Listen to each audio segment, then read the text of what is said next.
खबर देश की राजधानी दिल्ली से है, जहां आज राजधानी दिल्ली में confederation of all India traders द्वारा आयोजित राष्ट्रीय व्यापार सम्मेलन में देश भर से आए 500 से अधिक शीर्ष व्यापारिक नेताओं ने सर्वसम्मति से यह संकल्प लिया कि भारत का व्यापारिक समुदाय तुर्की और अजरबैजान के साथ हर प्रकार के व्यापार एवं व्यावसायिक संबंधों का पूर्ण बहिष्कार करेगा, जिसमें यात्रा और पर्यटन भी शामिल है।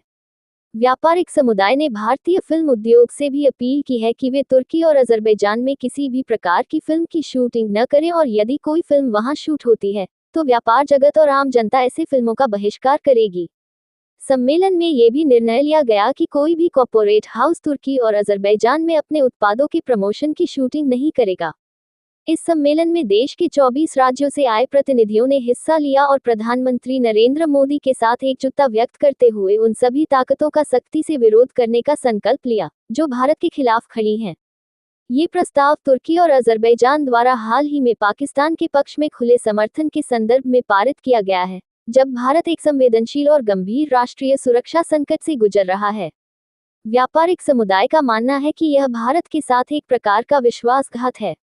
विशेष रूप से उस मानवीय एवं कूटनीतिक सहायता को देखते हुए जो भारत और विशेषकर प्रधानमंत्री नरेंद्र मोदी ने संकट के समय इन देशों को प्रदान की थी।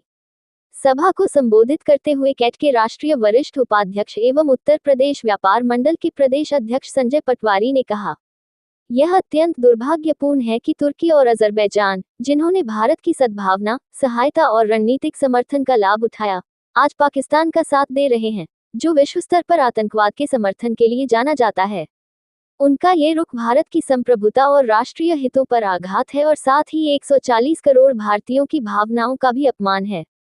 सम्मेलन में ये भी कहा गया कि तुर्की द्वारा अंतर्राष्ट्रीय मंचों पर बार बार भारत विरोधी बयान देना और पाकिस्तान की बात का समर्थन करना अस्वीकार्य है, जबकि अजरबैजान का तुर्की के साथ खड़ा होना और पाकिस्तान के पक्ष में सार्वजनिक बयान देना भारत की दोस्ती और सहयोग के प्रति अनादर दर्शाता है। राष्ट्रीय अध्यक्ष बीसी भरतिया एवं राष्ट्रीय महामंत्री एवं सांसद प्रवीण खंडेलवाल ने कहा कि व्यापारिक समुदाय ने दोनों देशों के प्रति अपनी तीव्र नाराजगी और असंतोष व्यक्त किया है और उनकी नीतियों को अकृतज्ञ और भारत विरोधी बताया। सम्मेलन में सर्वसम्मति से ये तय किया गया कि ऐसे देशों को भारत से किसी भी प्रकार का आर्थिक सहयोग या व्यापारिक लाभ नहीं मिलना चाहिए। व्यापारियों ने भारत सरकार द्वारा तुर्की की कंपनी की सुरक्षा मंजूरी रद्द करने के निर्णय का स्वागत किया, जो भारत के 9 प्रमुख हवाई अड्डों पर सेवाएं प्रदान कर रही थी। ये निर्णय राष्ट्रीय सुरक्षा के हित में लिया गया है। प्रवीण खंडेलवाल ने अंत में कहा, भारतीय व्यापारिक समुदाय हमेशा राष्ट्र के साथ खड़ा रहा है। जब कोई देश भारत की एकता और अखंडता को चुनौती देता है तो हम उसका उत्तर शांति के सबसे प्रभावशाली अस्त्र आर्थिक बहिष्कार के माध्यम से देंगे। कैट देश भर में एक व्यापक जनजागरूकता अभियान भी चलाएगा ताकि व्यापारियों, उपभोक्ताओं और यात्रा पेशेवरों को इस बहिष्कार से जोड़कर राष्ट्र की संप्रभुता, सुरक्षा और गौरव की रक्षा की जा सके। इस राष्ट्रीय सम्मेलन में पूर्व केंद्रीय मंत्री स्मृति ईरानी ने कहा कि दुश्मन देश की आर्थिक कमर तोड़ना है, उसके लिए व्यापारियों को ऐसे देशों से अपना व्यापार बंद करना होगा। इस अवसर पर कैट के प्रदेश महामंत्री कुलदीप सिंह दांगी, राष्ट्रीय चेयरमैन बृजमोहन अग्रवाल, श्री काव्या, संजय गुप्ता, महेंद्र गोयल, अशोक वर्मा, भूपेंद्र जैन, अमर परवानी आदि राष्ट्रीय नेता प्रमुख रूप से उपस्थित रहे। दीप न्यूज के लिए दीपक चंदेल की रिपोर्ट।